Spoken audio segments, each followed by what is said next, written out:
Semester 1 की परीक्षा थी, जिसमें एवरीडे लाइफ में कम्युनिकेशन विषय पूछा गया था। परीक्षा का समय 3 घंटे था और कुल अंक 70 थे। पास होने के लिए 32 अंक जरूरी थे। छात्रों को अपने शब्दों में सभी प्रश्नों के उत्तर देने थे। पहला प्रश्न सही विकल्प चुनने से जुड़ा था। छात्र अगले प्रश्न पढ़ता है, जहां गैर शाब्दिक संचार का उदाहरण पूछा गया था।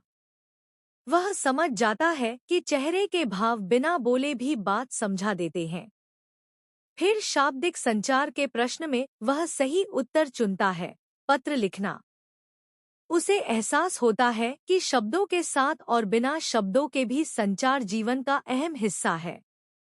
संचार की प्रक्रिया में जो व्यक्ति संदेश भेजता है, उसे प्रेषक, सेंडर कहा जाता है।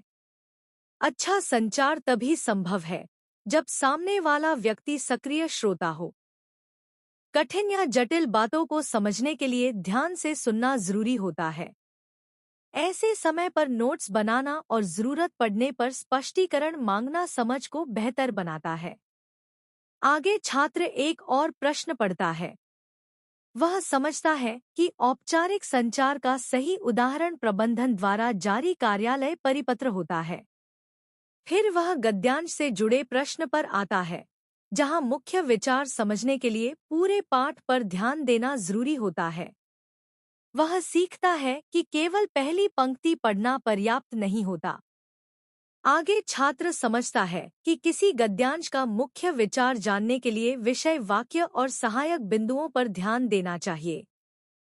बिना रुके पढ़ना या कठिन शब्दों को नजरअंदाज करना सही नहीं होता। फिर सुनने से जुड़ा प्रश्न आता है, जहां वह सीखता है कि ध्यान से सुनना और प्रश्न पूछना अच्छी सुनने की आदत है। प्रभावी संचार के सिद्धांतों पर पहुंचता है। वह समझता है कि अच्छा संचार स्पष्टता, पूर्णता, प्रतिक्रिया और श्रोता की समझ पर होता है। फिर वह जानता है कि तनाव, पूर्वाग्रह या रुचि की कमी के कारण संचार में मनोवैज्ञानिक बाधा उत्पन्न हो जाती है, जो समझ को प्रभावित करती है।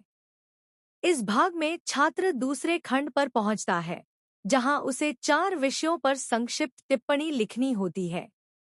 वह संचार के 7 सिद्धांतों को याद करता है और समझता है कि ये प्रभावी संवाद की नींव है। फिर वह समूह चर्चा के महत्व को सोचता है, जहां विचार साझा होते हैं। आगे वह क्लोज रीडिंग, स्किमिंग और स्कैनिंग से पढ़ने की अलग-अलग तकनीकें समझता है। नोट निर्माण और मौखिक संचार उसे उत्तर स्पष्ट और प्रभावी लिखने में मदद करते हैं।